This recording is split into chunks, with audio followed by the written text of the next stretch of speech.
Good afternoon to all the esteemed participants, respected dignitaries, speaker of the today's session, and members of the profession. On behalf of International Taxation Committee of ICA, ICA Anuprata, moderator of today's session, extend my very warm welcome to each one of you to today's insightful webinar on International Taxation Demystified, a Practitioner Guide. We are delighted to host this session on the subject that continues to evolve rapidly and hold immense practical relevance in today's globalized economy. Before we proceed further, I would like to briefly highlight the role of International Taxation Committee of ICI. The committee worked toward enhancing the knowledge of professional capabilities of members in the area of international taxation. It undertakes various initiatives, including structured learning programs such as Diploma in International Taxation and specialized certificate courses. The committee also developed technical publication and guidance material on regularly organized webinar, conferences, and webinar on emerging global tax issues. Further, it actively contribute to policy discussion by providing valuable inputs to the government on matter relating to international taxation. Before we begin, I request all participants to post their queries in, if any, in the chat box during the session, which will address in question answer session at the end of webinar. Now, it's my privilege to invite distinguished personality of the opening for the opening remarks, C. Vishnu Agarwal sir. He is Central Council member of ICI for the term 2025-29 and currently serves as the Vice Chairman of the International Taxation Committee. He also holds several key positions, including Chairman of Peer Review Board and Director on various prestige boards, that is ICI Accounting Research Foundation and Institute of Social Auditors of India. With over 2 decades of rich professional experience, he is widely respected for his expertise in income tax litigation, search and survey matters, and policy advocacy. He is also a noted author and speaker, contributing significantly to the profession. Sir, we are honored to have you with us today. I request you to kindly share your opening remarks. Thank you, Anupji. Respected the chairman of the International Tax Committee and my elder brother, C.S. Satish Gupta ji, under whom in previous last council year, I am worked with under the vice chairmanship, as a vice chairmanship under the CP committee, and Satish Gupta ji was my chairman in the first year of my council of the CP committee. Again, this year also I have privileged to work with him as a vice chairman as of the International Tax Committee. So I thanks to first Satish Gupta ji to having faith with me. For that's why he has adopted me as a vice chairman this particular year again. Our today's learned speaker Naman Srimalji from Jaipur, our moderator Anupji from Jaipur, seniors in the profession, ladies and gentlemen, friends. This council year, this is the first webinar of the International Tax Committee, and myself and our chairman Satish Gupta ji this year has thought that in 52 weeks we will organize the 52 webinar for the benefit of my each and every members residing in India and abroad also. Friends, in the last council year, when myself and Satish Gupta ji was the chairman and vice chairman of the CP committee, in last previous year also we have decided that from my each and every corner, remote corner where my chartered accountant is sitting, we will reach there and we will doing each and every program. Friends, that promise we have fulfilled, and this particular year also, under the guidance of Satish Gupta ji, we will reach out my each and every member, because my each and every chartered accountant is doing the practice of the direct taxes, domestic taxes, but somehow my only few chartered accountants are doing the practice of the international taxation. There are so many opportunity under the international taxation, because now the whole globe is under the one roof. My each and every chartered accountant want to do the practice of the international taxation, but somehow some lacking, we could not do the practice of the international taxation because of the some remote area my chartered accountant is residing doing the practice. And that's but in this particular year we are thinking that when knowledge always speak, so my each and every chartered accountant will take the knowledge of the all the international taxation, UK, USA, Singapore, and each and every country we will do the program under the webinar, under the diploma courses, and under the certification course, seminar, and webinar, each and everything for the promotion of my each and every chartered accountant we will do. With these words, friends, I thanks to each one of you, and only one thing I want to say that I am also chairman of the peer review board. Friends, from this year, it is very much compulsory for where my three or more than three partners are there. Friends, that particular firm must be gone through the peer review. So my earnest request to each one of you participation, if your firm has not gone under the peer review, if partners are three or more than three, and if you are doing the audit of the listed company and any NBFC company where public fund is involved, and whether the partners are not more than three, if you are an auditor of the listed company, your firm must be gone through the peer review. Friends, this is my earnest request to you. And only for this particular year, we have given the relaxation for the who are the auditor of the bank branch audit and whose firm is not undergone by the peer review. For particular this particular year, we have given the relaxation, but from next year this relaxation is not is the more. So my request to each and every firm present here, if your firm has not done the peer review, please my request to please fill up the form number 1 and send to the peer review board for the further proceeding. Thank you. With these words, I thanks to my chairman Satish Gupta ji for giving me this opportunity under his vice chairman, under his chairmanship. With these words, I thanks to each one of you. Thank you, friends. Thank you, sir, for your valuable insights and encouraging words. Your valuable insight have provided an excellent context to the deliberation ahead.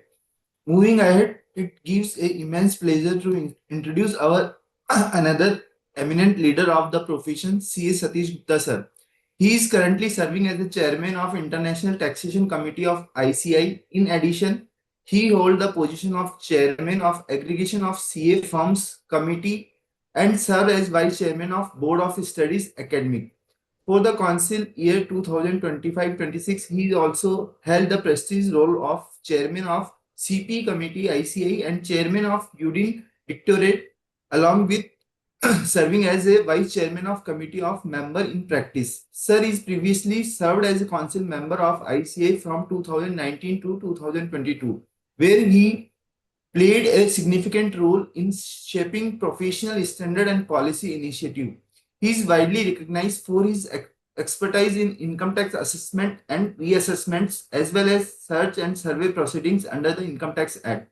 Beyond his technical acumen, he is also known for his contribution to soft skill development, including goal setting and career guidance for professionals. As a person, sir is always a great motivator, whether off screen or on screen, consist- consistently inspiring member with his guidance and positive approach. A prolific speaker and author, Sir has delivered numerous insightful lectures at various seminar and national forums, continuously inspiring and guiding members of the profession across the country. Sir, we are truly privileged to have you with us today. I request you to kindly deliver insight and perspective on today's session. Welcome, sir. Welcome, Thank you, sir. Anup. Thanks a lot. My brother and vice chairman of this committee, I tell him that he's my chairman, Vishnu Agarwalji from Mumbai.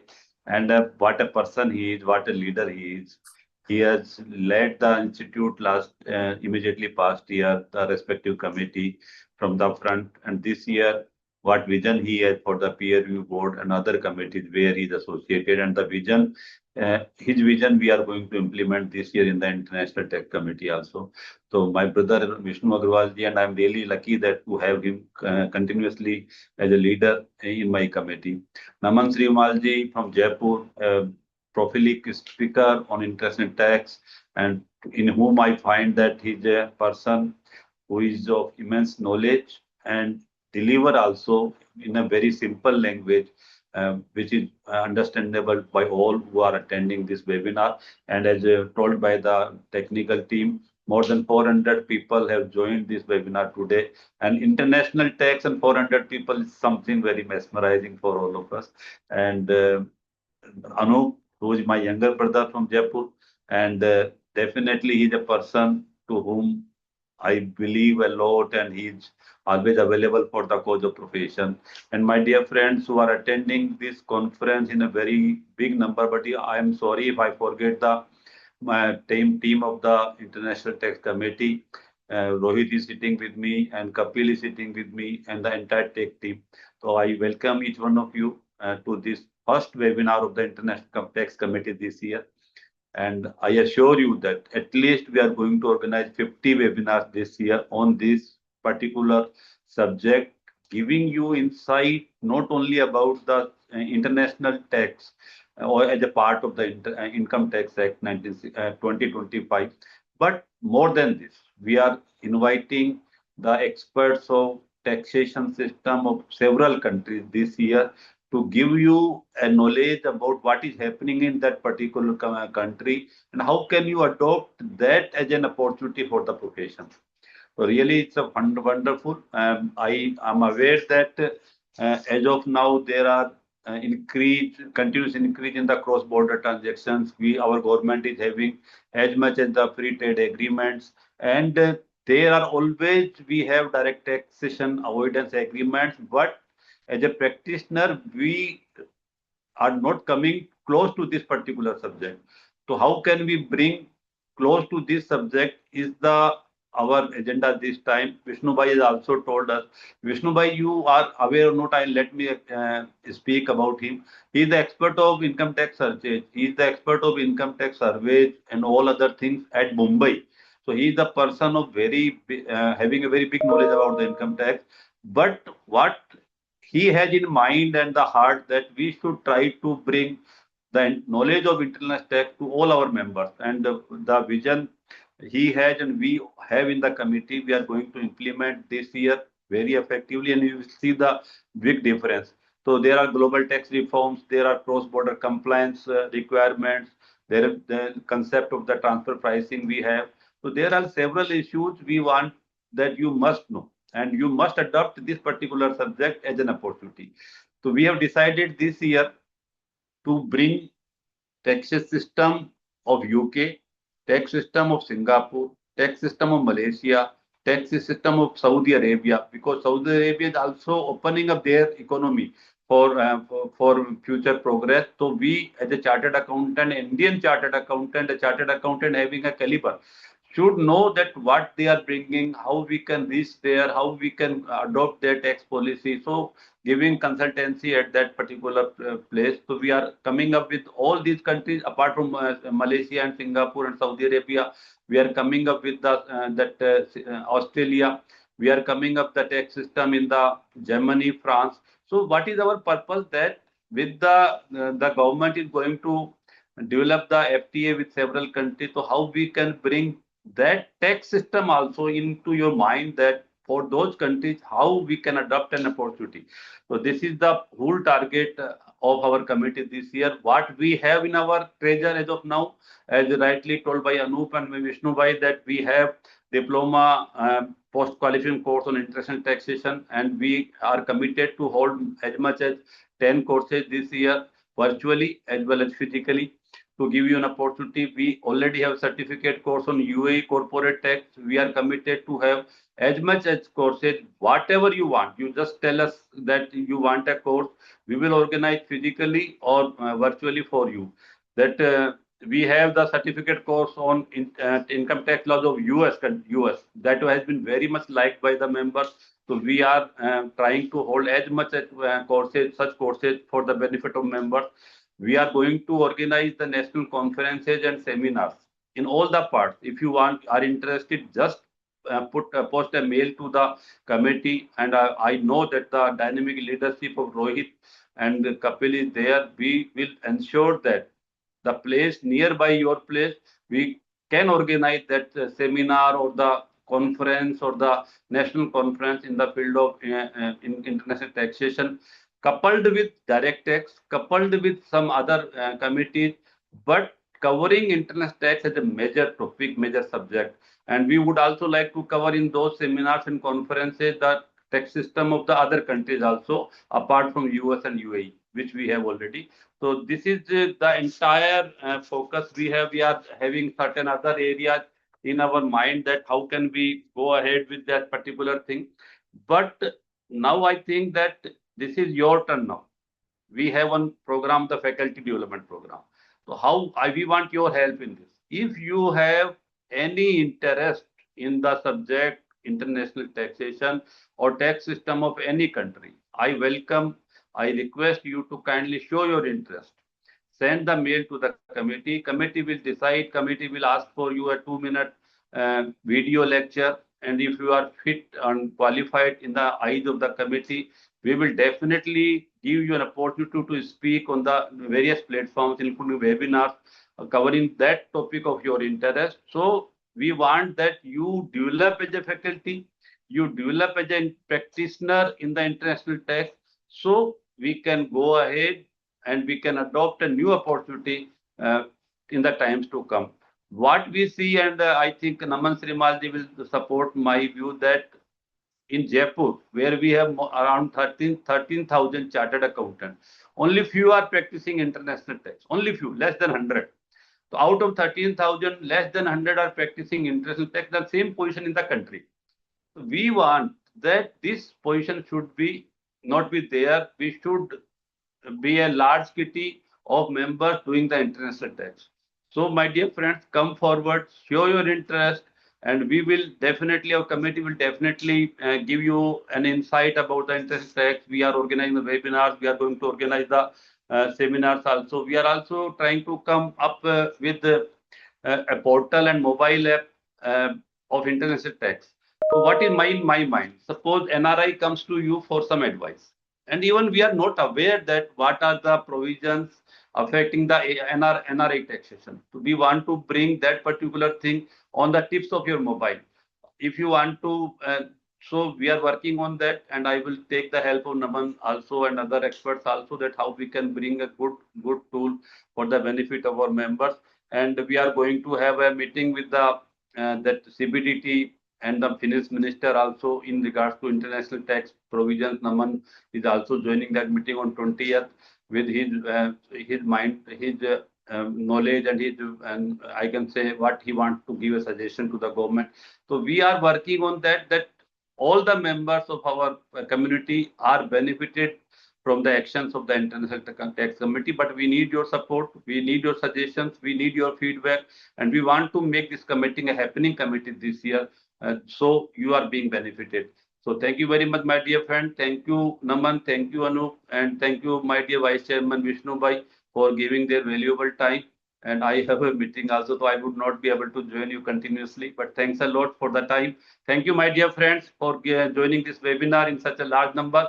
We seek your love and affection and suggestion and feedback always. Thanks a lot. Jai Bharat Jai. Over to Anup. Thank you very much. Thanks a lot. Thank you, sir, for your inspiring address and for continuously guiding the profession with your vision and leadership. Now, we move to the most awaited segment of today's webinar, the technical session. It is my privilege to introduce our esteemed speaker, CA Naman Shimal. He is, somebody mic is, somebody.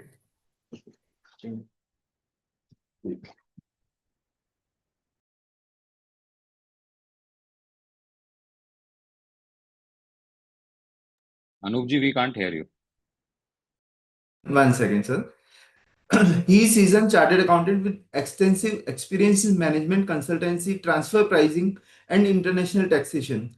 Over the year, he has advised multinational corporations as well as growing businesses on complex cross-border transaction and strategic investments. Known for simplifying complex concepts, he is also a regular speaker at national and international forums and has contributed insightful articles on technical subjects. Sir, we are truly grateful to have you with us today. I now invite you to take over the session. Welcome, Naman sir. Thank you, Anup bhai. Thank you so much. And Thank you, International Tax Committee, Satish ji, Vishnu ji, for having me here. It's a wonderful thing to note that the International Tax Committee is targeting one session per week, and it's a privilege that they have chosen me to be the opening batsman. Hope I play like Abhishek Sharma of the final, not the previous one, and hope that we can together learn. Out of the concepts.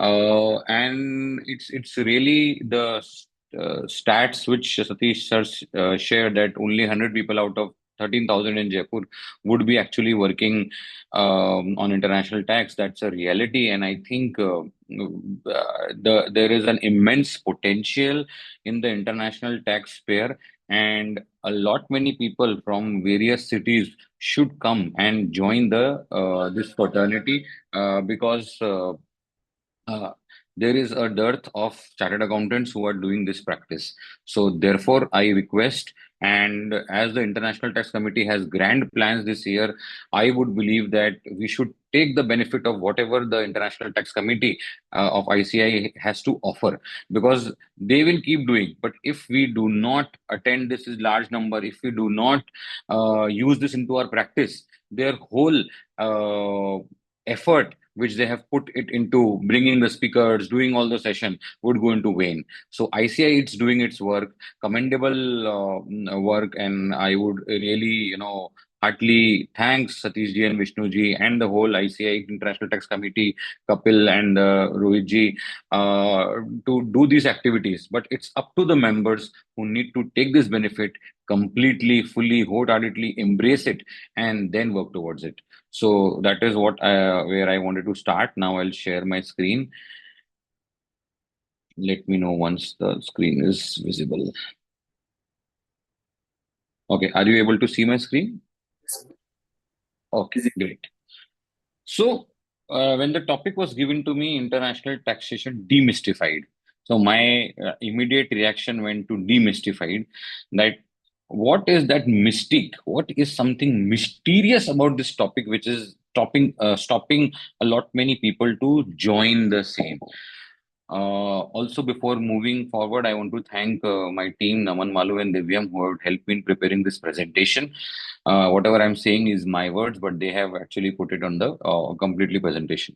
So coming back to the myths, what are some of the myths which are holding us back? I wanted to start to clear this myths before going into the practicalities of the international taxation.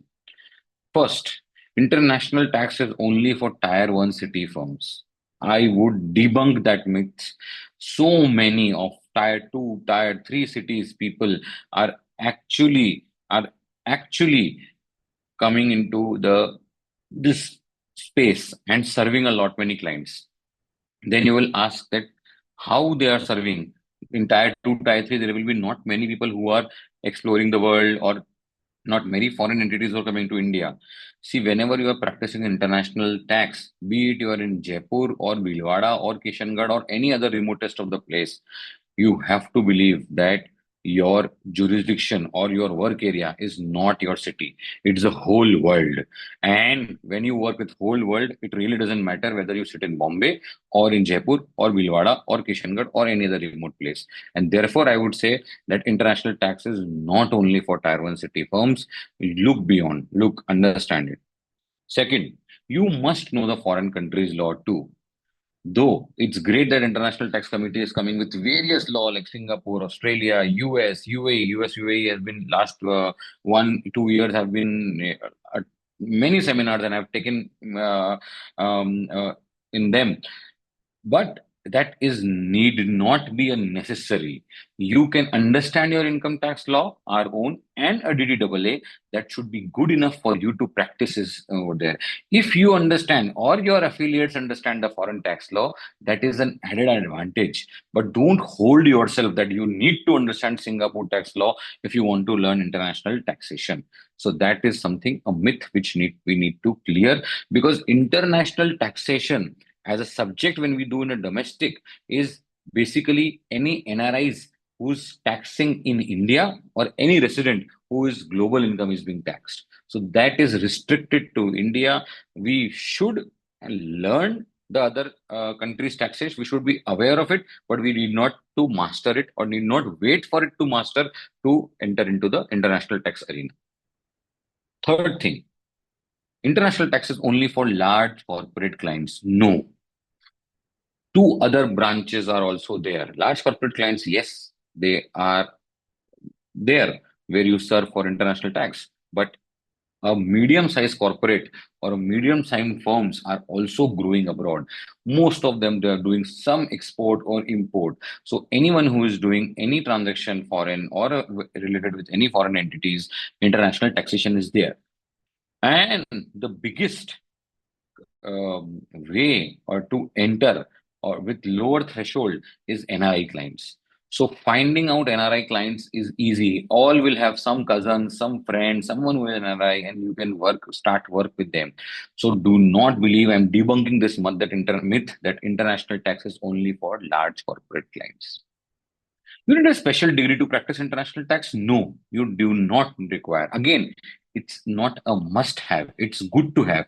So, all of you should do, anybody who wants to do international tax should ideally do DIIT. It really gives a add on. I think there is some disturbance, if you can check. So, it's really a add-on, or you can look forward for other courses. You should do the UAE courses, you should do the US courses, but you do not require a special degree. You can read by yourself. There are enough YouTube videos available. There are good guidance available. You can do by yourself. And a last one, it's too dynamic, impossible to keep up with. Yes, it is dynamic. It's difficult, but not impossible to keep with it. And therefore, some kind of specialization will require slowly, not today, but one day. Okay, not on day one, but one day. Slowly and steadily, you would, go into the specialization, and then only you will be able to keep. If today somebody asks me what are the rates of tax for individual, no individual, I would not be knowing it or remembering it. Anyway, it has become too difficult. But I understand transfer pricing. I understand international tax, and I keep update with it. So you need to specialize to keep update with it. So what's an agenda for today? Basics, your IT provisions, and new act is also there. Within next 13 days, the new act will be alive and kicking. So we need to, understand and see from the perspective of the various sections of the new law as well. So, and towards the end, as Satishji and Vishnuji's committee is actually referring to what's the guidance to set up international tax practice, what is the lowest threshold, what you can actually do to learn and set up this practice, that I will take in last 10-15 minutes. These are the gambit. This is a very basic thing which we are taking. Each of these chapters could be a series in themselves, not one session, a series in themselves. But we are going to touch base about the basics, where you can start, what you can learn, and then go about. The Q&A box is alive. On my another screen, I have opened that Q&A box. So anybody who has any questions, feel free to ask. If I believe that answering them is in the flow of my session, I would be happy to answer it. Otherwise, last 10-15 minutes, we shall keep for answering the Q&A. Let's go ahead. Taxability of income in India. As I discussed, for a resident, global income is taxable. See, why do we pay tax? We pay tax because we are staying in India, we are utilizing its activities, we are utilizing the road infrastructure, we are utilizing the defense, we are utilizing the police, and somebody needs to pay for it. So, we need to pay for it because we are sitting in India. Now, sitting in India, we earn anywhere in full country, whole world, or outside the world. Let's say you take a space on rent on moon and you are renting it again. Even if you're there, that global income will be taxable. Your complete income will be taxable as a resident.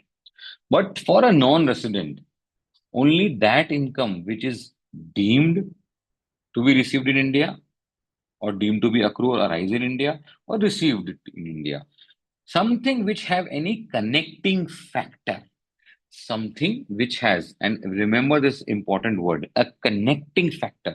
For a resident, his residency is the connecting factor, and therefore global income is taxable. For a non-resident, some kind of connecting factor needs to be there. If you have any connecting factor, then only the income will be taxable. Otherwise, the income will not be taxable in India. So whenever looking for a non-resident income, see for that connecting factor. Therefore, for an NR, we need to check which income are accrue or arise in India or deemed to accrue or arise in India. So one section is accrue or arise, second is deemed to accrue or arise. What does accrue and arise mean? In common parlance, there is no definition, but in common parlance, the income would be said to accrue or arise when a person get a right on that income. The person should get a right on that income. So whenever a person, he is here, he has earned that income when he is here, he has get a right on his income, that is accrue or arise in India. So this is an important aspect. It does not mean, let's say you were a non-resident, you had earned income in Dubai, and now you have become a resident, and now you are getting back that money. No. When the income arises, so explanation one says so, it doesn't matter. Explanation two, and it doesn't matter that explanation one, if it is prepared in the balance sheet in India, it doesn't matter that it is an income accrue or arise in India. So these are the two explanations given, but it's a common parlance. No explanation per se has been given. The interesting definition, which is generally talked about, and thankfully, it is Section 9 in the 1961 Act, it is Section 9 in 2025 Act. Therein lies the connecting factors. That if these connecting factors are actually met, if these connecting factors are met, then the income would be taxable in India. What are these connecting factors? Connecting factors are two types. Income in India, income with India. So basic connection is income could be with India or income could be in India. And I will pause here a bit. It is a very, very important basic criteria. Any kind of income which appeared to be more tangible income, for which somebody had to come to India, let's say salaries if earned in India, somebody is staying in India, those are denoted with in India. Any business connection in India, somebody wants to set up a shop in India, once they are setting up the shop, they have a business connection in India, they are utilizing the Indian infrastructure, and therefore they need to pay tax in there. Any property in India, any capital gain of assets situated in India, all is in India. Now, for some of the category of income, you do not require to be in India. They can be with India. So, income chargeable under the head salaries payable by the government for service outside India, it's like dividend, royalty. You may not need, somebody has a trademark registered in British Virgin Islands, given that trademark to use an Indian company. They didn't need not to be in India. So therein the transaction is with India. So these are some of the category where are more tangible in nature in India, and some of the category which is more intangible in nature goes to with India. That's the criteria. Now the blurring lines is that nowadays, even for doing business in India, you may not need to come to India. And therefore, the conditions like specified economic presence, all these kinds are coming towards the Income Tax Act, because the lines are blurring. And see, businessmen evolve, technology evolves, the act also has to evolve. And therefore, all new and new provisions will come into place, because every country needs tax. How do you tax the non-resident? To increase the connecting factor. You keep on increasing the connecting factor, you keep on increasing the tax in India. So that is something which is which you need to Take care and understand. I hope it is clear with you. If you have any questions, please do give into your Q&A. There are some questions in the Q&A box. Okay. Yes, these slides would be shared. Um, For Saurabh is asking questions, salary earned in USA, received in Indian bank account, whether taxable in India for non-resident. Very tricky question, Saurabh. Yes, a non-resident salary received in India. If you see income received in India, that could also be taxable. However, most of the time DTAAs take that out. So you go, you take the DTAA and you can get out of it, may or may not. That's but depending on the question.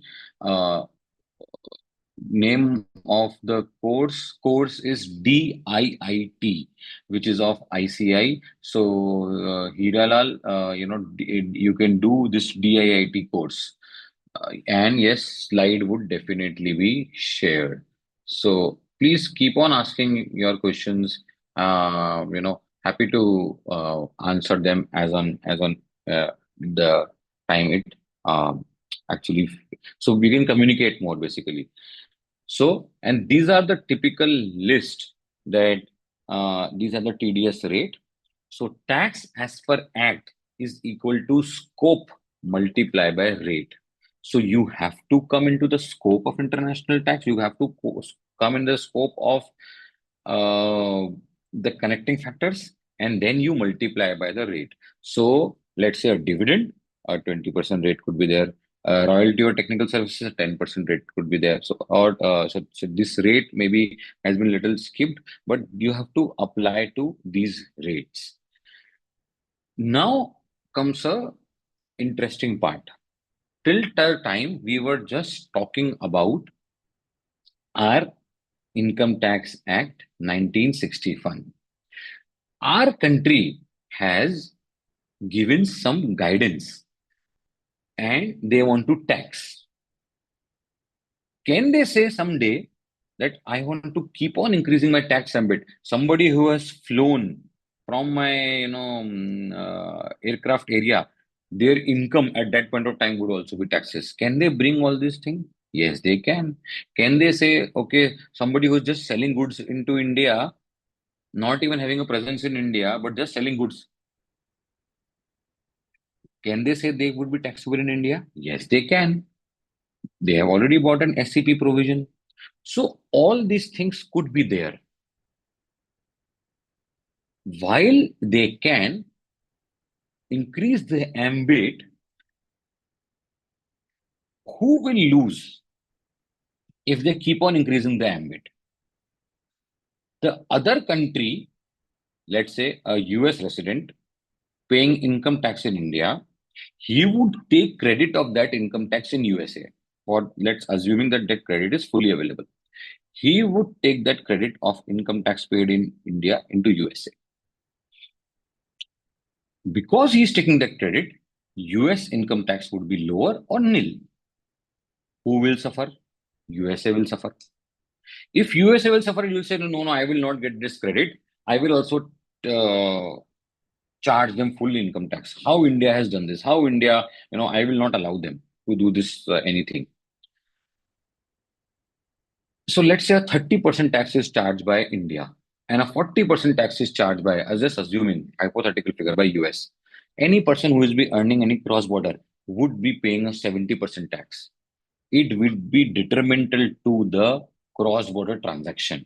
It would be detrimental to export import transaction. And when something is detrimental to export import transaction, they would stop doing it.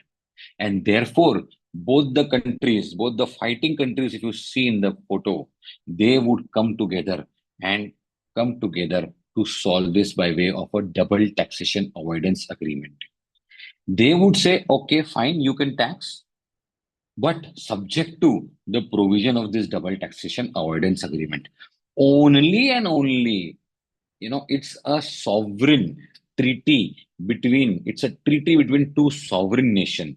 They can sit, they can decide how do they want their tax system to interact so that the businessman pays tax efficiently, and he can get credit of the right taxes paid in the source nation. Who is source nation over here? Source nation is India. Resident nation is USA, in my example. Source nation, if charge exorbitant taxes, the resident nation will not give credit of it. So the source nation and the resident nation will sit together, decide, and they will decide the parameter within which the source nation will charge tax. Let's say they decide that, okay, on the treaty, they will only tax 10%.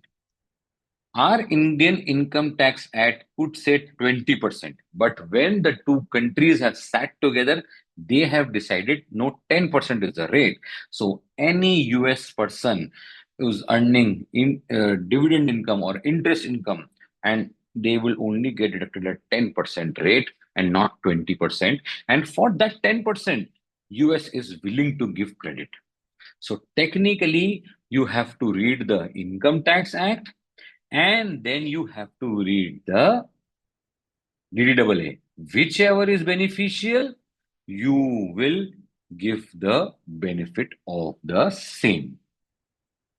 Understand this concept. Most important concept while we are working on international tax cases. So beneficial provision, which was erstwhile section 92 of the IT Act, now 159 in bracket 4 of the IT Act 2025, says that the provision of Act shall apply to the extent they are more beneficial to that assessee. It is whatever is more beneficial to the assessee will apply. So let's say the IT Act says royalty, which is currently 20, it says royalty as a 10%, okay, and the DDAA says 15%, you can take as 10%. But if the IT Act says that 10.4 and DDAA says 10%, this could be reduced to 10%. So the very important fact is IT Act, because let's say why sometimes IT Act can be beneficial.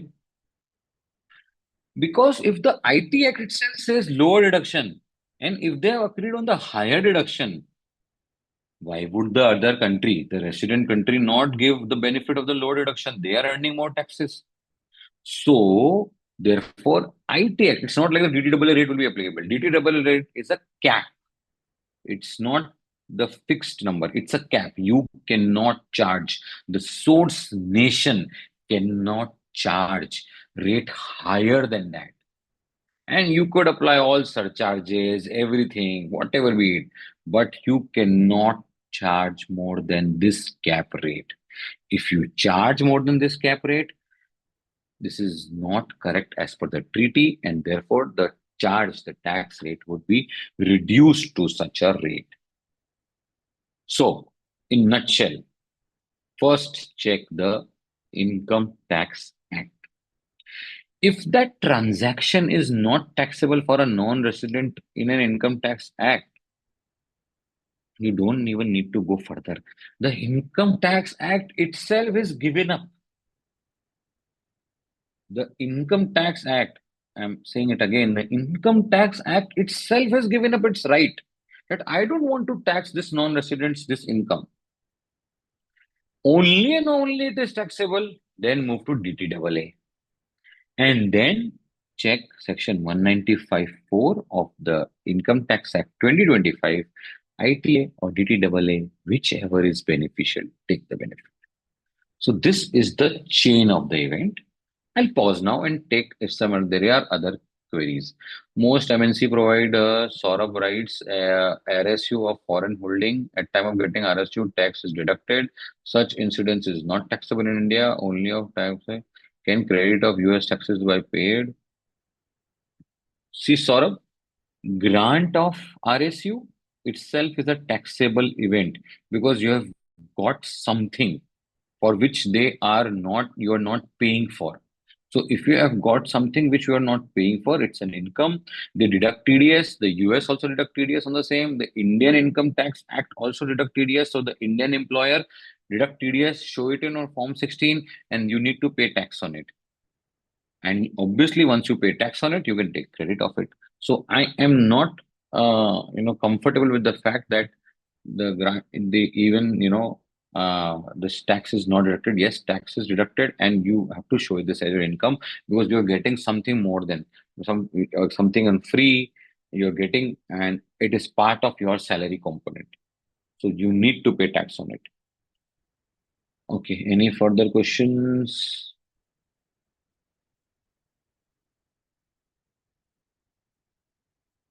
I don't see them. Okay, just a second. Let's go ahead. What are the common example of payment for which the tax rate is beneficial under the Indian Income Tax Act rather than DTAA? Hiralal, this will depend on DTAA to DTAA and to act is same. So in some of the cases, let's say a royalty rate at DTAA would be higher, but Indian is less. Some of the case, the scope will be higher, very few. But there could be cases you have to see different DTAA. And therefore, now we jump to DTAA. What is a double taxation avoidance agreement? I have already told you this could be two types, either a comprehensive or limited. Nowadays, you will see a third type also synthesized, but that is the MLI effect going into the DTAA. But technically, there are only comprehensive and limited. Limited, like India and Pakistan, was only related to aircraft profit, and comprehensive is that many comprehensive items are there, and we will see what are the various items. The DTAA, let's say, what will happen if every country will have a different kind of DTAA with different kind of people, different kind of country? It will be a mess. There are more than 4,000 treaties all across the world, and all treaties will be in a different manner. Any which ways international taxation, as some of the myths said, that it's difficult to keep up with, it will become impossible then to keep with it, because every structure would be different. So technically, more or less, there could be others, there are others, but there are more or less three type of structure which are prevalent: OECD model, UN model, and a US model. OECD model, UN model, and these are just models. These are model on the basis of which treaties are finalized, are worked upon. But it's not that this is just copy pasted. There could be a word difference over here and there, something here and there. So there could be a lot, many differences, but this is the structure of the treaty, by and large, becomes same. A question for you: which kind of treaty would be preferable to India? A model, OECD model, UN model, or a US model? A question to you. You may not choose to answer it over the Q&A, but keep it to yourself, or if you wish to answer, just to keep yourself awake, you can answer also. Which kind of treaties would be a preferable treaty to India? I'll give you 5 seconds to ponder. So, OECD model is typically a rich boy club, a developed, so-called developed nation club, where the whole idea is taxation on the resident side. See, they were majorly capital exporter. They were the country. If you think about, I'll ask you to, just think about 5 brands, and not, you would generally end up thinking about US brands: McDonald's, Pepsi, Apple. These are all US based brands. Typically, these were the resident nation, and they used to come to the Asia countries, the African countries, and therefore all their treaties, they say maximum profit is towards resident. Maximum profit is towards resident. They wanted all the profits towards them. They wanted all the tax towards them. The UN is a model convention between developed and developing nation, and more source-based taxation. They believe, and rightly so, that, um, developing nations have something which developed nations do not have, and which is a very, very important driver of profit. That is market. If market is not there, you cannot sell anything. And if you cannot sell anything, you cannot profit. And therefore, something, a model convention, it said that source-based taxation is important. And US model is applied by the United States. Obviously, US has every model of themselves, and because they have a model from themselves, they absolutely, keep on as per their terms and conditions. And with the current situation of the honorable president of USA, anything can fluctuate.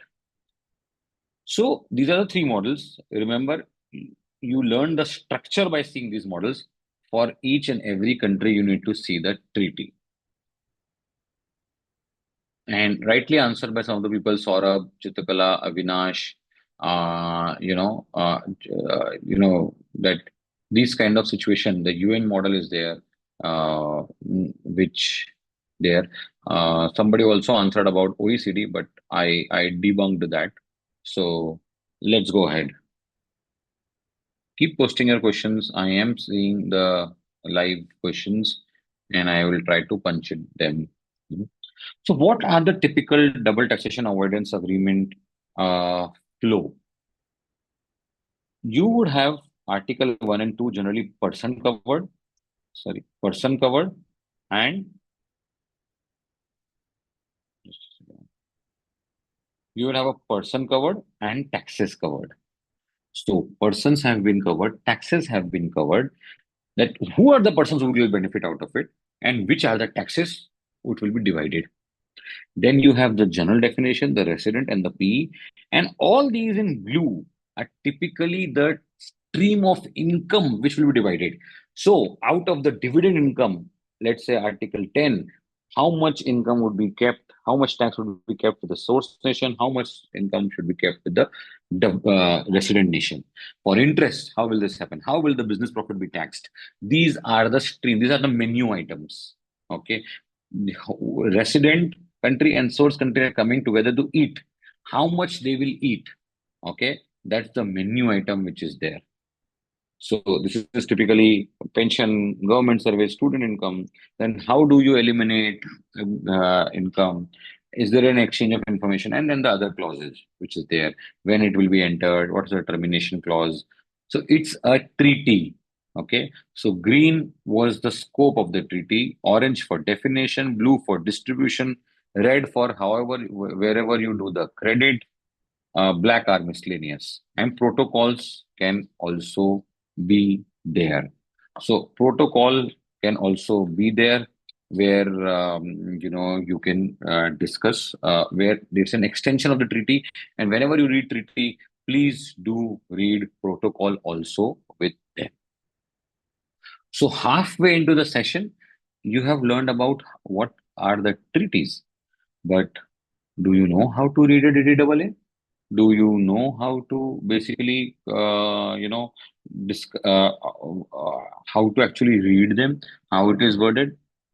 Obviously, we can do it. Is let read an actual treaty. So I will change the screen and we will bring the India DTAA. Just a second.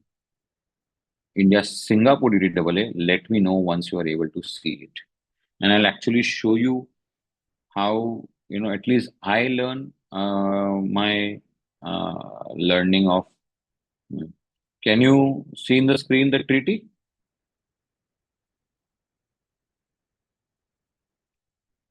I assume so.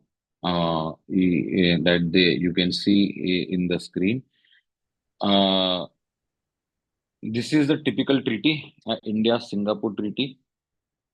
Just a second. Okay, I'll take my cup of tea. It's really post lunch afternoon, and all of us can feel sluggish. So just a different break. Now you see, these are the taxes covered. In India, what are the income tax, including surcharge? In Singapore, this is the taxes covered. These are the general definition.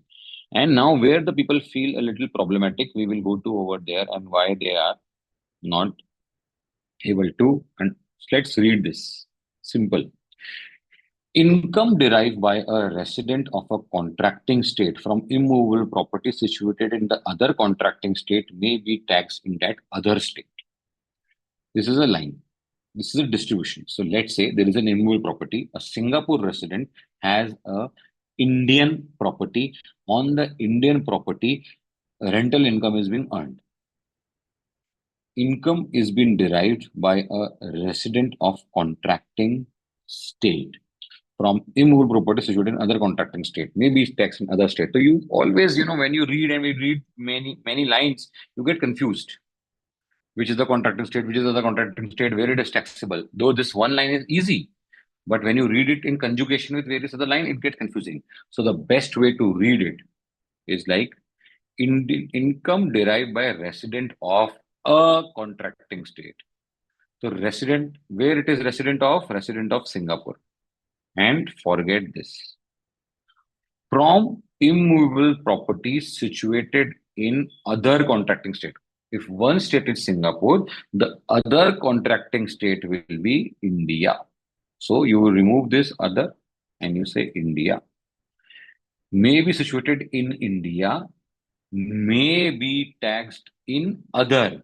Now, where this other is qualifying, it says in front of India. So you said in that state, India. So income derived by a resident of Singapore from immovable property situated in India may be taxed in India. Is this much better now to read? So Singapore person having immovable property in India, the tax would be maybe in India. Let's say if India becomes very rich and say we don't want to tax any rental property free, rental income is free, then it will not be taxed. It's maybe giving an allocable right to India, giving an allocation right to India. And now you say, sir, can we do this thing? We say contracting state, find replace Singapore in the whole treaty? No. Can you say other state and just find replace? No. You have to read it clause by clause because sometimes situations flip. You cannot do that. I'll maybe tell you one other example. Dividends. Okay. So step by step. Let's go step by step actually. I hope all of you are with me. Step by step. Dividend paid by an Indian company. There is a connection, business connection in India. Because we saw section 9, dividend paid by Indian company, it is always taxable in India. Let's say a 10% rate. Okay, fine. Now you go to DDAA. Dividend paid by company which is resident of India to a resident of other contracting state. Matlab Singapore may be taxed in other state, which is Singapore. Dividends paid by company which is resident of India to a resident of Singapore may be taxed in Singapore. Oh, now arise a conflict. My Income Tax Act says dividend taxable in India. My treaty says dividend taxable in Singapore. But don't stop here.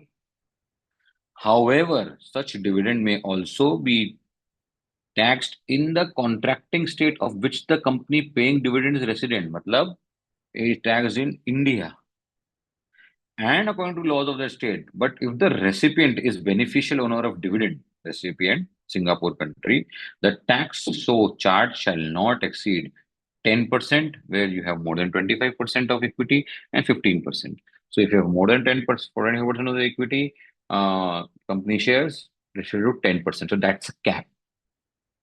So first line says, no, it's taxable in Singapore. Second line says, no. India can also tax. The resorts can also tax, but subject to cap of this. This is the way you read treaty. This is a differentiation. This is the bifurcation of the tax. So I hope we are clear with it, and I, close this up. I don't say this. Say, if you know, uh, learn a different manner of reading DTAA, if it made more clearer, maybe you can write on Q&A box. It will, you will feel better. I will feel better that I am having an interactive crowd and I'm not just speaking to a laptop. So far, so good. I hope that you are still awake. If not, then, take a grab of coffee. And let's move forward to the next half of the presentation. So this is where we read DAA. General distribution profit. General distribution is that wherever immovable property is there, country of source gets taxed. It is taxed in country of source. Wherever business profit and independent personal services there, it is wherever there is an establishment of uh, any foreign company in India. Dividend, interest, royalty, fees for technical services gets to country of source, but a right is restricted to a certain percentage. Capital gain, generally in immovable property, shares, movable property, you get country of source. Otherwise, it gets into country of residence. Thank you for writing that you learned a DDAA way to read. Dependent personal services, if employment in exercise in source country, then country of source, otherwise country of residence. So this is it's a generalized pattern. You always have to read DTAA separate. All DTAAs needs to be read separately. What is an interpretation when we need to certain interpretation principles that emerge when we discuss about DTAA? If two views are possible, views which is favorable to taxpayers should be adopted. This is not just DTAA but Income Tax Act as well. For each stream of income, taxable can adopt taxability either under the Act or DTAA, whichever is beneficial to taxpayer. So whatever is beneficial, it can be done. Treaty to be read in whole and not in isolation. Treaty to be read in whole. You cannot take one part of the treaty and not take another part of the treaty. It has to be read in whole and not in isolation. If any term treaty not divided, then meaning of such work can be treated from local law. There is one change in Income Tax Act 2025 which says that yes, in the way, in the manner, you would also have to see not just local Income Tax Act, but other tax act as well. So other tax act also needs to be seen while taking. This is a new change in Income Tax Act 2025. Reliance can be praised only a reliance because we are not a technical advisory committee, a member of OECD. We are not, the India is not, and therefore only a reliance can be praised. If income is not taxable in any particular article of tax treaty, yes, the same will be taxable in a residual article. And retrospective act in amendment, you may change your act, but if you do not change your DTAA, this would not come into change. You will only read your act in a retrospective amendment, but DTAA would still be applicable. DTAA is supreme because it's a sovereign nation, two sovereign nations have come together and signed an agreement. So to sum up, income tax of non-resident is function of scope as per income tax or scope as per DTAA multiply by rate as per income tax or rate as per DTAA. Whichever way it is beneficial, you can mold this definition. I am hoping for a few questions over here because this is the base being created, which is actually the base being created at how income of a non-resident is being taxed in India. Let's move further. Now our favorite question, which is of section 195, erstwhile to going to be erstwhile section, and the new section would be section 393 of IT Act. So that is something which is really needs to be seen. And Form 15 CACB we used to call, now we'll call them 145 and 146 of IT rules. So 145 and 146 of the income tax rules, Form 145, 146, we need to take care of. There has been no major substantive changes. Some of the changes are there, which we will also discuss. Now, a TDS payment to a non-resident. Normally, when we see a resident TDS, it is a given by a rate 1%, 2%, 5%, 10%. The rate has been specified, but no rate has been specified for non-resident. Why so? My question to you, why no rate has been specified to a non-resident? Our life would be much easier if they would have specified the rate. See, a resident person, if his income tax is higher, he would pay more. If his income tax is less, he would take refund of the TDS. For a non-resident, if his income tax is higher and if he does not pay, who will catch them? It's very difficult to catch it's difficult to catch people in India. How will they catch people outside India? So it's really difficult to catch people over there. And therefore, any person responsible for paying to a non-resident, not being company or to a foreign company, any interest or any other sum chargeable. So you need to determine what is the sum chargeable. You need to determine what are the rates in force, okay, and deduct the TDS. So you also need to determine what is the sum chargeable under the provision. It's not the remittance, but sum chargeable under the provision of the act. Only the income which is chargeable, you need to determine whether it will be taxable or not. So you will first go to Income Tax Act, then go to DDAA. If you believe that after passing all through rigors, the income has been taxable, your payer would come to you and ask for a 15 CA CB certificate. If it does not fall into certain condition, only 15 CA would be enough, self-certification. If it falls into certain condition, 15 CA B will be required, and 15 CB, you will sign it off. You will say, okay, this rate of deduction is fine. Please go in ahead, make the payment. It comes at the payment side. Over here, it is on when we make the deduction. So you take sum chargeable plus the rate from DTAA Act, you multiply those and you apply that rate. I hope it is clear. Please ask questions if any, if it is not clear again, because when we have built up the edifice that this is the tax, now this is the next step, that how to deduct. So, an important point is any person. So even if a non-resident is also making a payment to non-resident and whose income is taxable in India, they would also have to deduct this TDS. It's not like only a resident, only a person who is under the tax audit, not a person, only a company. It's not like that. Any person who is making a payment to non-resident, they would have to do this compliance. And therefore, it becomes imperative, it becomes very important that such needs to be understood. So what is Form 15 CB right now? The 146 form, it's a certificate, it's a sign you are doing that income has been correctly deducted. And what's the flow? If the remittance is chargeable to tax under the IT Act, if the remittance is up to 5 lakh, only part A. If it is exceed 5 lakh, then certification obtained from assessing officer, you can go to part B. If not, then 15 CA plus part C.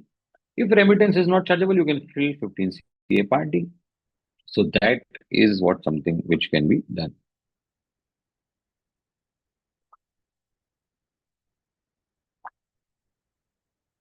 Okay, let's go ahead. Now, interesting thing which we have generally seen is TRC. So, why I'm talking about this 15 CAB, TRC, and all this stuff? Because these are the first things which will come. If you're not doing any practice in international tax, these are the first things which will come to you. What is Form 10? Form 41 of Rules, IT Rules 2026, and TRC is Form 42 of IT Rules. So, any person who is a non-resident, and remember that this treaty is between two sovereign nations. Can anyone from Australia come and say, I want to take benefit of India-US treaty? No. He has to prove that he is a resident of US or India to take the treaty benefit. Otherwise, he will only be given the India-Australia treaty benefit. So, to show that benefit, that I am the resident of this country particularly, you have to take that into cognizance. So Form 10F/Form 41 is a self-declaration which should contain details as prescribed in Clause 1 of Rule 21, erstwhile rule. So that rule will also change. We have not updated this bit in the presentation. And TRC, which is Form 42, is a certification by the particular country. So what happens in the TRC and Form 10F? Form 10F is a supporting document to TRC. It's a self-declaration. TRC, if alone all the information is provided, it's in English, it prescribes the tenure, it gives the address, all those information is there, then you do not require 10F. However, 10F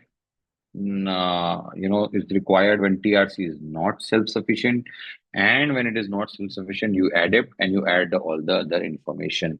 Now they have made it compulsory to attach TRC while applying for 10F. So that again is a bit of change in how this will go. Okay, over here the questions are there. Okay, earlier the questions were not being updated. Now I can see. Just a second.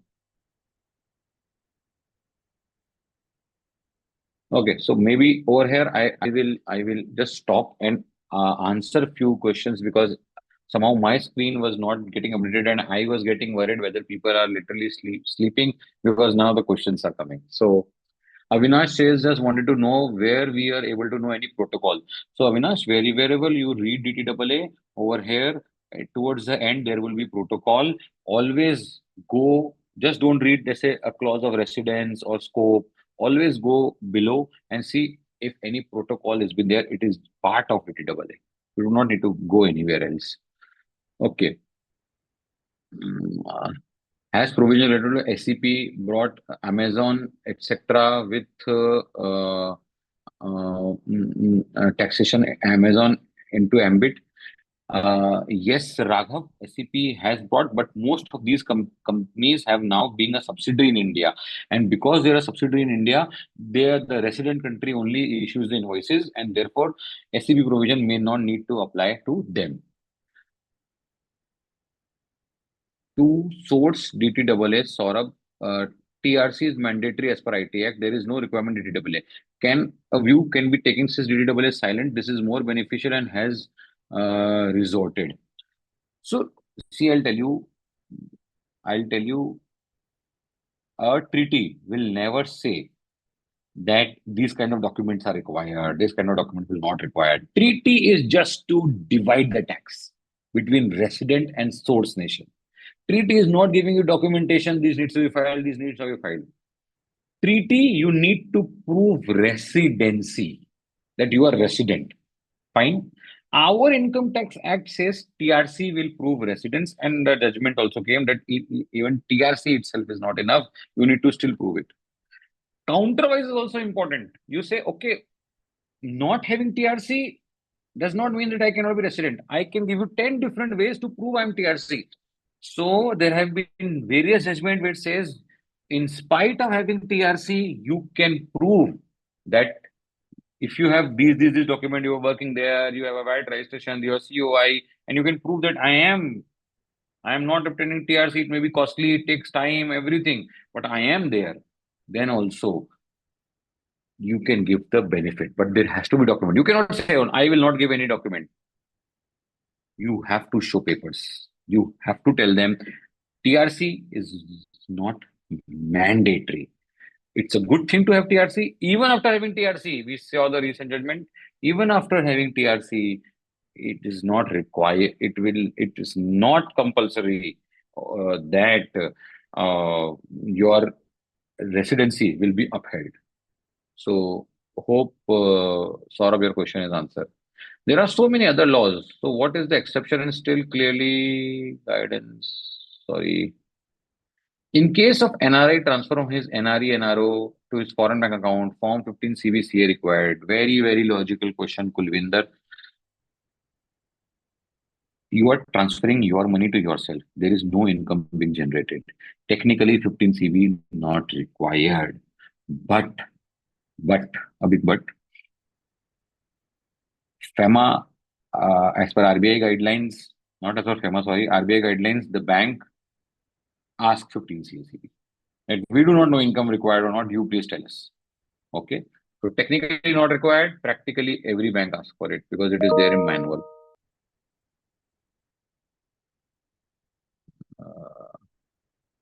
If non-resident not provide TRC or no P, his transfer amount will also be taxable in India. Kulvinder, not be taxable in India, it's not necessary. You need to understand. Obviously, if it's not providing no P, is not substantiating, why would you take risk and say no deduct tax? If he's not providing even a no P certificate, which is self-signed, there is something fishy. So at least a no P certificate should be taken. Okay. SR Parikh, if a company from India earns income from another country and that country does not have TDS, does that mean the income is automatically exempt from tax in that country, or is there any other way that tax could still be charged? Many countries may not have a withholding tax requirement, but still you have to pay tax over this. They believe that people will pay tax. So see, TDS is a way to collect tax. Tax is there or not there. TDS is just the way to collect tax. Don't mix the two. Always, even in domestic, don't mix the two. The fact that TDS deducted does not mean that he has an income. TDS is separate. It's just a collection mechanism. The section 5, 9, 6, those are charging mechanism.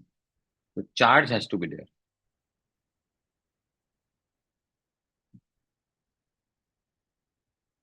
What will be the tax of withholding tax? All different tax rate.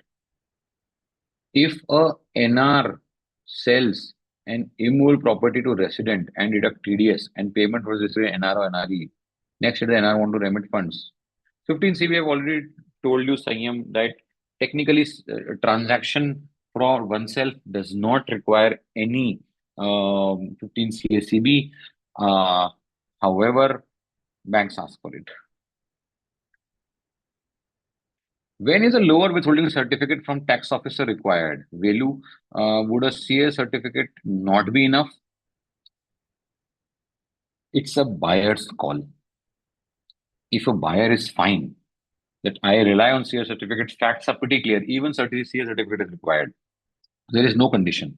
But in cases where deals are murky or deals are very big, huge, that better to take a tax person certificate, then you go to tax office. The deals are pretty simple. Somebody bought a flat, no additional info he's asking. He's going to sell his flat in take 10 years and everything is available. No indexation additional, nothing, no cost of improvement. People can go just take a CA certificate. It's good enough. And again, how much buyer want to take risk? That's important.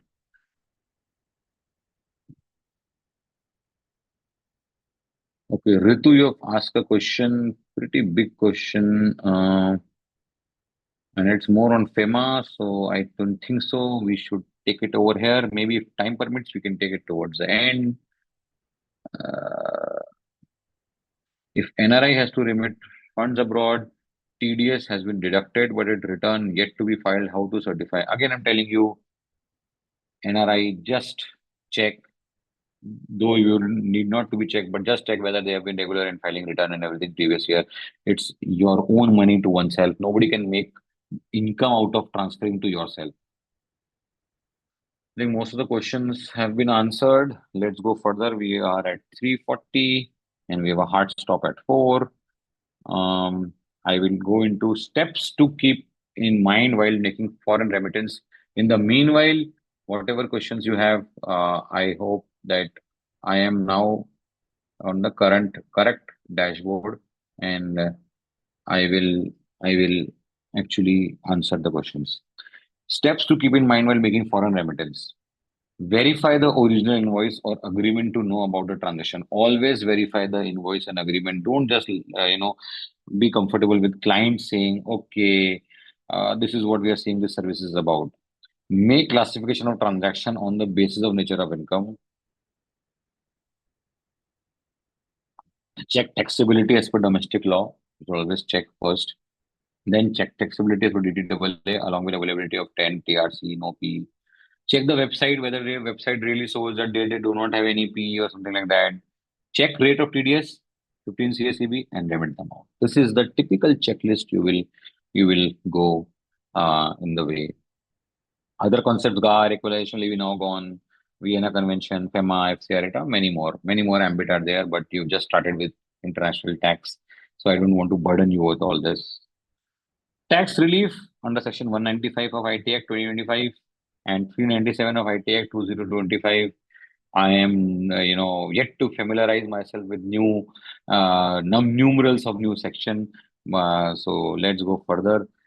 So income, any resident who has earned income from outside.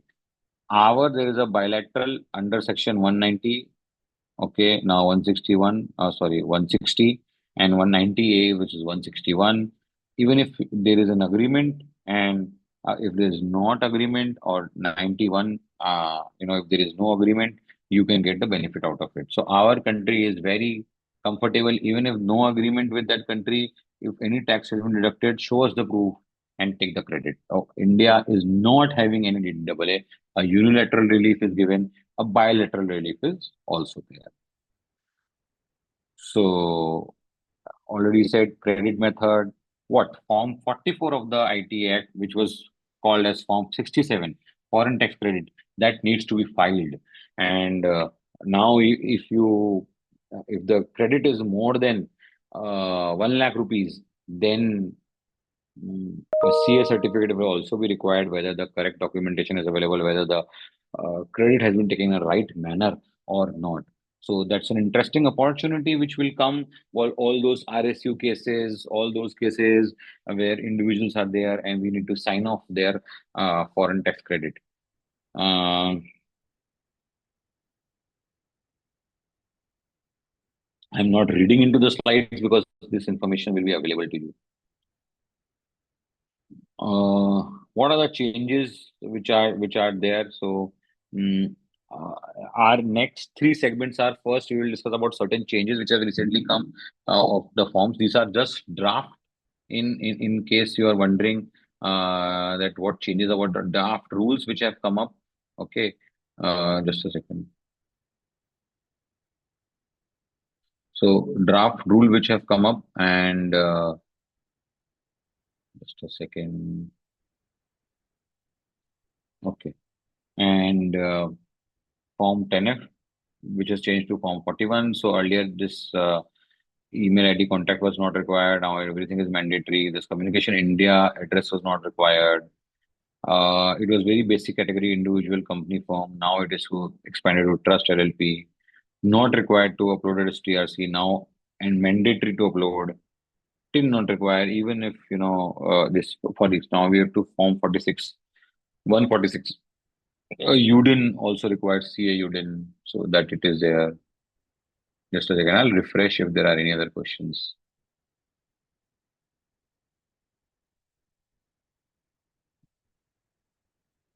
Glad to know that there's more than 650 people are attending the session today. Great. Okay. Now the TRC, which is 10 FA, and somebody asked the question where to apply the TRC, Indian TRC form. So earlier it was 10 FA, now form 42. Communication address in India required, contact number obviously, address during the TRC period for individual, where they were residing, what they were doing, that is required. And supporting documents, it was a free form, you could pull anything. Now at least passport copy, incorporation, proof of stay is required, and any other information you can fill. So these are some of the changes which are there. Now, some important case laws I want to discuss, because the few, I think, and as people said, it's very difficult to keep up with the international tax case law. I wanted to decide some 4 or 5 case laws which we have covered, including the Hayat, Tiger Global, Nestle, and uh, I think 3, 4 cases we have covered. So first one, Hayat International versus ACIT. Hayat International was a Dubai-based company. It had a SOSA, Strategic Oversight Service Agreement, planning and everything, and that is where assessees contended that there is no, and it used to take care of the business property of the Hayat Group. So, business property of the Hayat Group, it used to take care, and just a second, a couple of questions. Whether form, sorry, there are a couple of questions which have now appeared. I will reply them first. Whether form 67 can be filled with revised or updated return, which was missed to file during initial original return. Yes, you can file form 67. That's not an issue. Any which way the date was revised to 31st March. So you can fill with the revised return. That's not an issue. Can you explain on applicability of form 10EE with regard to pension accounts such as 401k since? So that's a typical, question. I think this requires more deliberation, and it's not something we should cover in the basic session. So let's move to Hayat, and if you have any further questions, please feel free to ask. So the revenue contended at everything. There were 6 people over there, and they were controlling everything. They were a continuous presence through employee. There was a long-term agreement, and their involvement also had a profit-linked percentage fees. So they were actually doing a lot much work. Assessee said, no, there was no control of hotel premises. Employee visits were temporary. Legal test was applied and said, yes, fixed place of business is there. It is at the disposal of those people, at the disposal of Hayat International Southwest Asia, and there was uh, uh, interest in the income. There was this continuous presence, and therefore the Hayat International Southwest uh, actually had a PE in India, and therefore the profit should be taxed. Now, whenever a PE in India, we debate a lot about PE in India, PE in India. What if a PE in India? If PE in India, profit attributable to that PE in India gets taxed in India. The important word is profit attributable to. Let's say in Hayat case, if you say, no, there is no profit being attributable. You may say there is a P, but everything gets worked out, or any other cases. That becomes a very, very factual information. And more often than not, tribunal has said, okay, 20%, 30% of total profitability. If somebody say, okay, if I've lost, will you give me that also?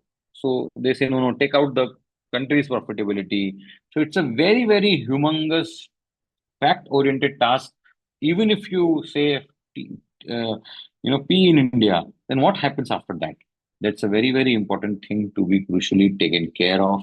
And whenever we hear about cases of P, just think about what happens if P becomes in India.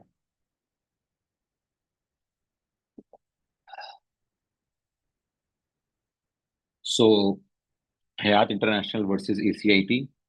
Next up is Nestle SA case. And remember that we will keep 10 minutes at the end additionally for Q&A. So happy to take any questions. I am pacing my session in a manner so that at least I cover by 4:50. Okay. Oh, 350, 340, 345, 350, I will close. Nestle important case, MFN clause under DDAA, it says that till the time, see, what is the most favored nation clause? It was a clause in, the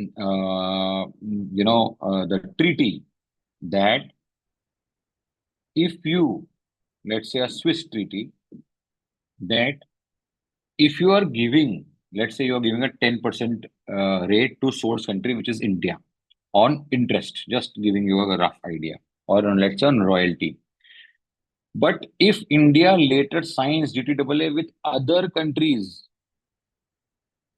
okay, other OECD country like Slovenia, Lithuania, Colombia, and these treaties provide lower tax rate, Assassi will can claim. The treaty used to say that I am your most favorite nation, I am your most favored nation. You have to give me that rate as well. You cannot deny me that lower rate. Assassi contention, yes, DTAA is a part of MFN is part of DTAA, already notified, and therefore it shall apply automatically. No separate notification required. Revenue says no, no, no. India follows a dualist system.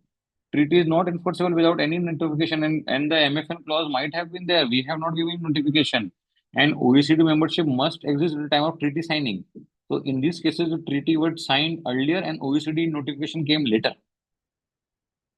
Supreme Court says no, no, treaty cannot be automatically enforceable. MFN clause not operational, and revenue means. But a very, very important fallout of this, because of this, if you have heard of MLI, MLI was also applied. There was no separate notification. And can you now say that MLI also is not applicable? All of us have heard done courses on MLI, read on MLI. We take them into benefit on using them. Can we say that? That no, no, MLI also not, over there. And this is actually the fallout. We have seen a case where it says MLI is not applicable. So very, very interesting, these kind of case laws we need to take care. Tiger Global, this is a really Pandora box, opened a Pandora box, opened a settled position, which came by Azadi Bachao Andolan. Where the Azadi Bachao Andolan, the famous case says, okay, the revenue have come with TRC. When the revenue says TRC is fine, everyone is fine. It's fine. It's actually fine. No more, no less, nothing to be done. Okay. Avinash is asking where MFN clause is mentioned in treaty. Can it be via protocol? Yes, treaty MFN clause can be by way of protocol. It says that I am a most favored notion. You can see, in the clauses as well. So over here, the Tiger Global, the famous cases where, and it was going a flip flop. High Court says something, Tribunal said something. Is TRC sufficient? No. So it's basically says that indirect transfer, tax avoidance, it is taxable in India. So the Mauritius company, just to give you the facts, hold shares in Flipkart Singapore. Flipkart Singapore derive value from Indian asset. Their share was transferred to Luxembourg, and transaction was part of Walmart transaction. Assisi said that DTAA India Mauritius exemption claim, we have given you TRC. There is transaction in commercial, no tax avoidance. Revenue said no, transaction TRC is not sufficient. You need to give. GAR is there, appendant law is there, and therefore no grandfathering benefit arrangement is tax avoidance. In very categorical word in Tiger Global, they say no, no, this is a tax avoidance. Only TRC is not sufficient. You need to prove that you were resident. You need to prove you were calling the shots over there. You need to prove all these things. Then only TRC. You need to just a second. Um,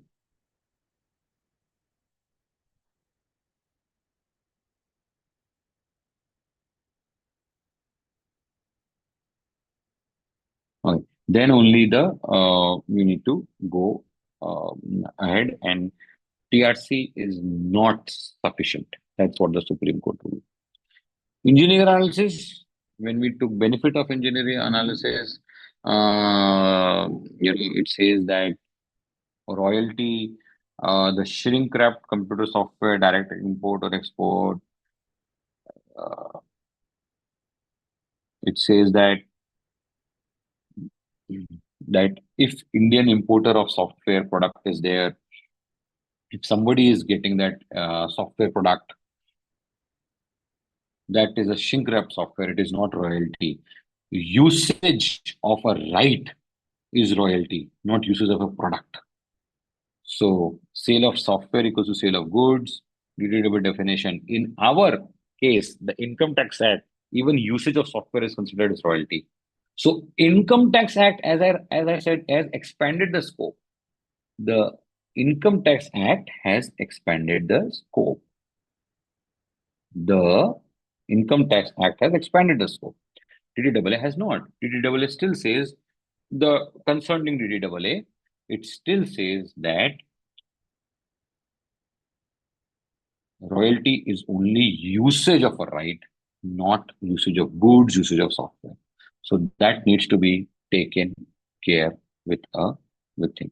So this is where we conclude our case law part, and 10 minutes on a guide to develop international tax practice, where you can start, what you can look after, what's the thing, and then we move out to question. You can pour in your questions right now. I will first complete this guide, and then whatever, and if I've missed out any questions, not been able to solve yours, please feel free. In last 10 minutes, I will pick up as many questions as possible.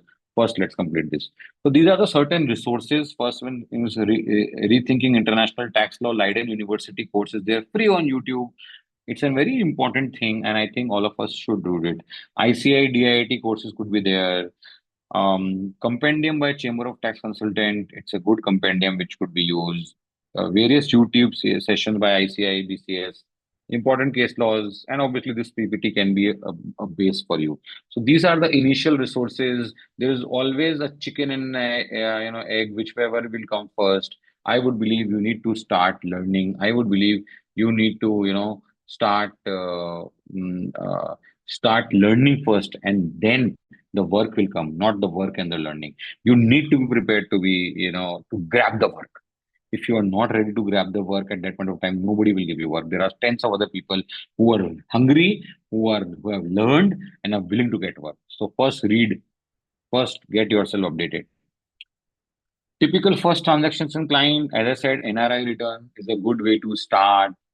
15 CACB is a good way to start. Anybody who's doing export commission, exhibition, software purchase, they will ask. Form 144 of IT user TDS returns would be a good way to start. Transfer pricing could be a good way to start.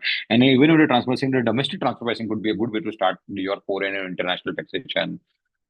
You check clients, you go into those industry forums where you have NRI clients, you have software, you have jewelry, pharma, textile, all those kind of clients are there, because over here more export oriented are there. So try to find those kind of I think those kind of resources, so those kind of connects. Get your friends who are NRI or in these companies, and try to get in touch with them to get work. Typical first country would be, where our NRI fraternity is there. So if you have any cousins over here, any relatives, any uncle, aunt, China, Australia, UAE, UK, everywhere, try and get in touch with them. Any of those industry forum, any of those industry forums, you could be part of. You can, let's say India American Chamber, India Germany Chamber, or India UK Chamber. Then you automatically get a leeway into international tax practice and everything. So that can be done. Last two slides. What are the practical tips? And we'll spend 5 minutes on these two slides. See, any kind of niche practice is a referral practice. Other CA firms will refer work to you. Other CA firms who may not be so much acquainted with this kind of, only 600 people are attending this seminar. Many are not. So the other chartered accountants may not be doing. Those become your clients. So you network locally in your local area, tell that I have started working on international tax and speak regularly, start speaking regularly on these forums. Okay. Regular knowledge update. You have to keep yourself updated. There is no shortcut. There is no chat GPT or there is no Claude who will do this work for you. You need to be regularly updated. You cannot say a client, okay, tell me one, and I'll go to Claude and find this answer. I go to chat GPT and find this answer. No. Your answer, ethic logic, you may not give an answer upfront. I am not a firm believer on you should know all the things, but you should know the way to reach them. And you should convince your client that you know the way to reach them. And therefore, regular knowledge update is there. Network nationally and internationally.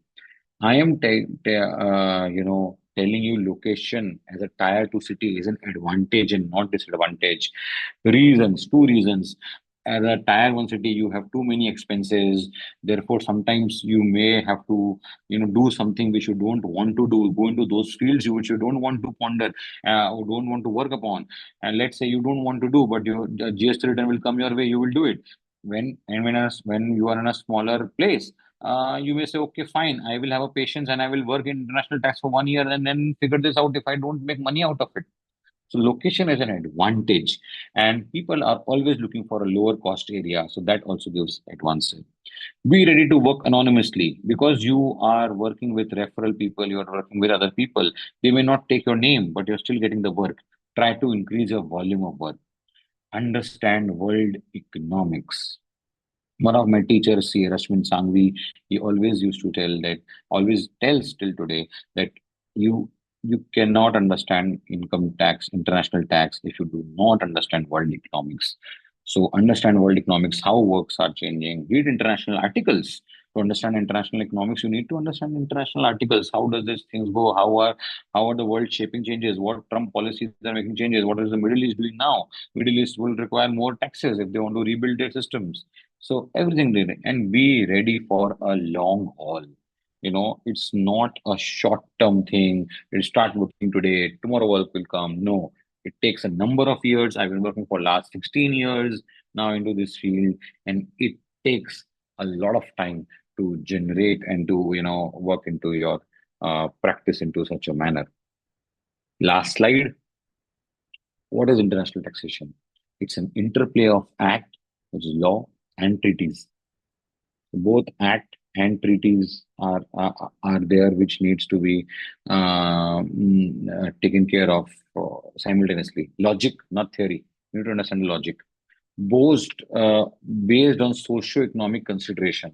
Understand the tax codes. It is based on a socio-economic consideration and rapid changes. Yes, with technological changes, AI is coming up. It's make good use of it. Do not just change streams every time. Make good use of it. Read, and read, Baba. Without reading, nothing happens. You can see a line of books in my behind. Read, and read. You have to read a lot. Otherwise, thing will not work into place. Your own normal human intelligence is much, much, much, much more powerful than artificial intelligence. I am a firm believer. Yes, AI is a tool. We always use the tool, but this thing is much, much more intelligent. And at the end, there are two nations fighting for their tax piece. They are just two house owners who are fighting for fruits of the trees, nothing else. Resident, source. How do you divide between them? Is international taxation in one line. Residence, source. How to divide tax between them is international taxation. Nothing more, nothing less. You need to take care of it. How do these things matter? How do all of these things matter? And this is, I think, uh, my humble submission. I am thankful to International Tax Committee. I am thankful to ICI. I am thankful to Satish ji, Vishnu ji for having me here, for giving me this opportunity.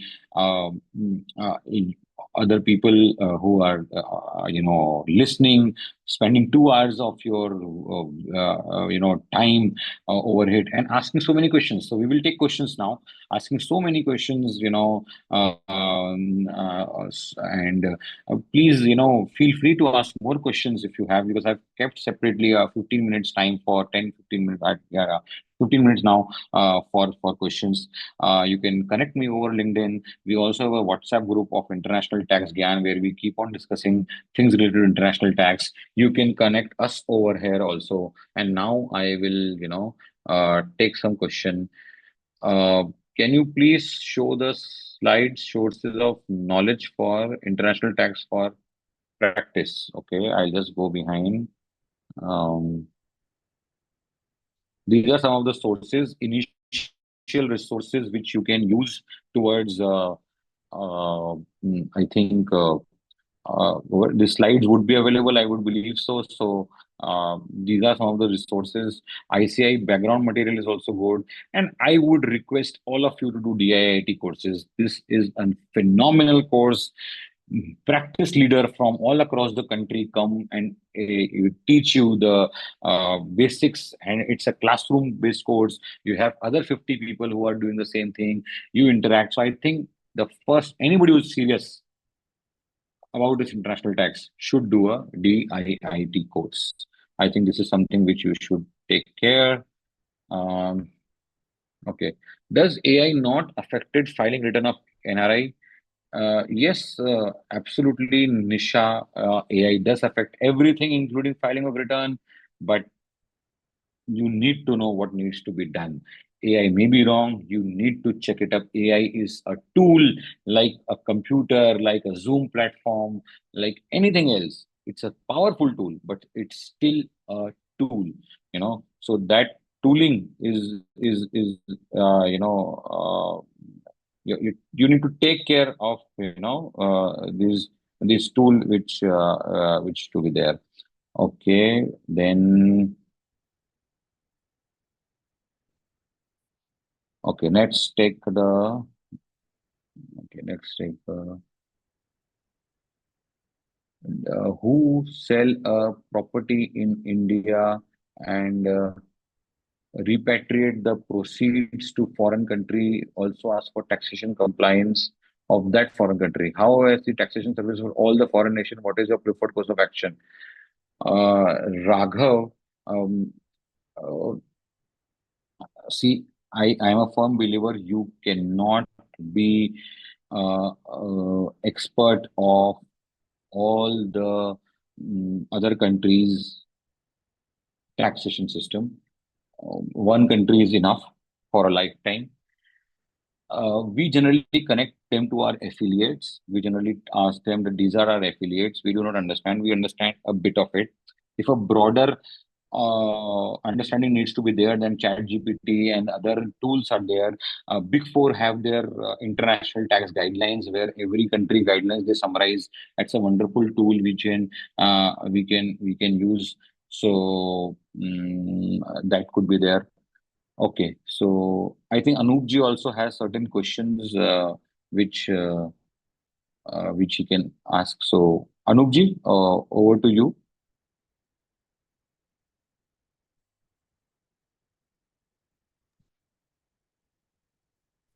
Sir, I didn't have any query. Acha, okay. I thought that you had certain you had certain further queries which were there in the portal or something like that. Okay. Okay. How is ADIT course after DIIT? So ADIT course after DIIT is a wonderful course. I have done it. But first get DIIT, get your grounds done, and then you can move towards an ADIT course. I think it could be a good course. What is the best book for international tax case law? I don't think so. There is anything called a best book. Every teacher, every person write in a different flavor, and therefore you need to have lots of books. I pick up any book if I like the few words and something. People do not generally nowadays buy a book. They prefer Google, Chat GPT. I am a book person. I book in books. Sometimes you get to learn something which you are not even asking for. So In all the digital platform, you only learn what you are asking. So I think we would take that. Okay. Then we have question whether where MFN clause is mentioned treaty, that was it can be way of a protocol. That is fine. Parallel changes also incorporated into FEMA. Narendra, you asked that question, so I'm not sure what kind of parallel changes. FEMA is a different law altogether. It's a procedural law. And because it's a procedural law, it will have a different kind of, laws. It will have a different kind of way to read it and way to structure it. And you will not pick up the same changes which you're doing in income tax into FEMA. You would have a different kind of changes. FEMA is evolving super fast, and therefore we should keep the abreast of those changes. I'll tell you one more thing. In if you want to enter into this cross-border practice into international tax arena, if you are into a tier 2 city, you would have to at least work in at least in my opinion, or at least two out of three domains: international tax, transfer pricing, and FEMA. You can pick up two out of three domains, which could be transfer pricing and international tax. Or if you want to add up, you can add up three also. So basically you should ideally work towards start with one.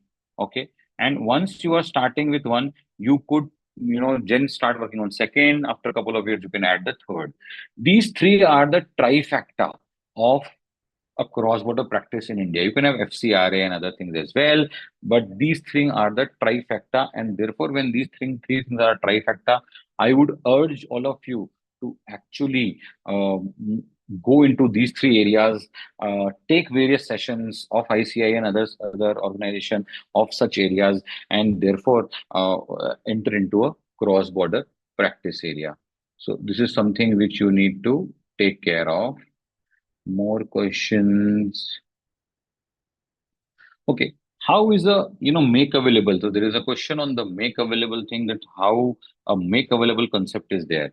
So important thing about a make available is, and I will spend 2-3 minutes over here because it's a very important thing, a very important question asked. See, there is some services somebody is providing from US. It's a technical service. Let's say a services of a CPA. It's a technical service. In India, we classify this as a technical service and we deduct TDS as for a non-resident, let's say a 10% rate. Fine with the technical service, no issues. Some of the treaties, India, US treaty, India, Singapore treaty, have two words additional in the make available. Two words, which is make available. That two words additional in the India-US treaty, where it says only and only when the services are made available, the knowledge is made available, then only these services be called as fees for technical services. Otherwise, it will be called as a business income. Now, what is the change over here? If you correctly remember, I had shown two connecting factors: transaction in India, transaction with India. If you are doing fees if you're paying fees for technical services, if you are paying for technical services, even if the transaction is with India, that is taxable with India. So somebody sitting outside providing technical services would still be taxed in India. But the moment the nature changes from technical services to business income, by incorporating the two words make available of the knowledge and everything, it moves to business income. And business income can only be taxable when you have a permanent establishment in India. And more often than not, those service providers, let's say those CPA firm, will not have a establishment, it will not have a business space in India, it will not have a presence in India. And because they will not have a presence in India, the income will not get taxed in India. So these two words, because of these two words, there is a loss to exchequer of tune of thousands of crore every year. Because India, Singapore, UK, all these treaties have make available clause into. So make available clause is a very, very important clause which needs to be taken care of. Whenever you read treaties, please be aware of the make available clause. That is something which needs to be taken care. Just a second, I'll see if other questions. Okay.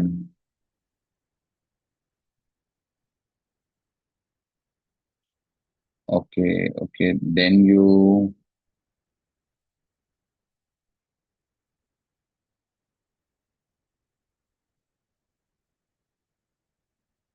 Okay. Now the issue, one more thing I want to take care, one issue which I think which way of a good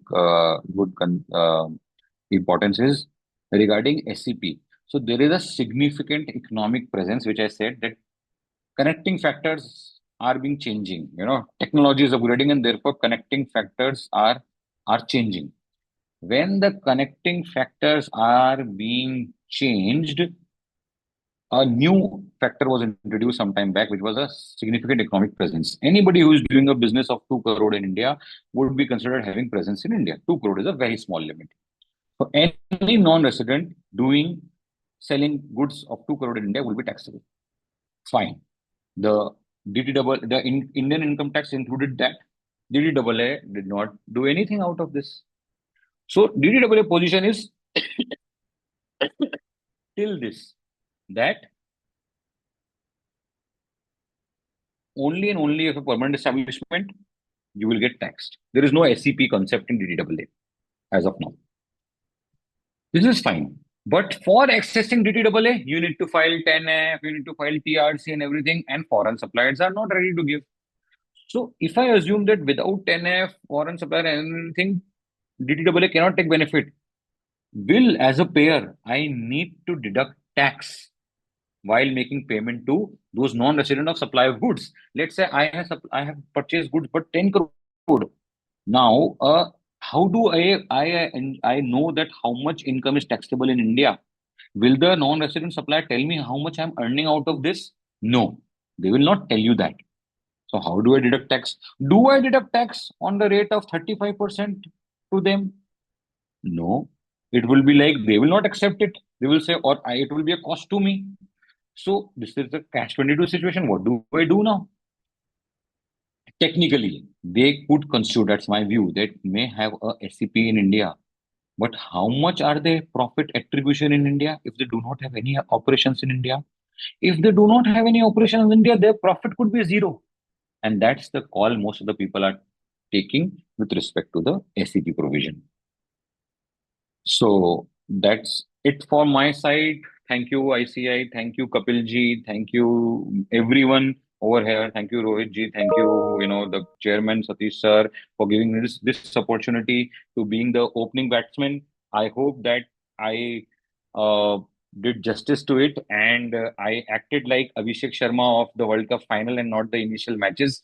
If the opening goes well, I hope the whole thing goes well, and I congratulate ICI for coming with this every week one event, I think, and I really look forward. Many other practitioners going into this field. Happy to support them in any which ways. Let's stay connected. Thank you, everyone. Anupji, over to you. I think all queries are addressed during the session. No. Just one second. Yes. Thank you, sir, for the extremely insightful and practical session. I am sure all participants would agree that the concept has been beautifully demystified and presented with great clarity. Before we conclude, I would like to place on record our sincere appreciation for our esteemed speaker, C.A. Naman Shimal sir. Sir, rich experience in handling cross-border transaction and international taxation matters was clearly reflected in today's session. where he brought a strong blend of technical clarity and practical insights. The session was extremely enriching and thoughtfully structured. The manner in which complex aspect of international taxation was broken down into simple, actionable understanding truly added for all participants. Sir, we are uh, truly grateful for your time and for sharing such valuable insight with all of us. Thank you, sir. As we come to end of this session, I would like to express my sincere gratitude to Vishnu Kumar Agarwal sir for his inspiring opening remarks, to Satish sir for his motivating address, and to our esteemed speaker Naman sir for sharing such valuable knowledge and practical insight. I would like to place on record our sincere appreciation for dedicated effort of back-end technical team for ensuring seamless execution of this webinar. A special note of thanks to the International Taxation Committee team of ICI for their planning and coordination in organizing such flawless session. I also thanks all participants for their active engagement and participation. We hope this session had added value to your professional knowledge. Thanks once again. Have a great day ahead. Thank you, sir. Thank you.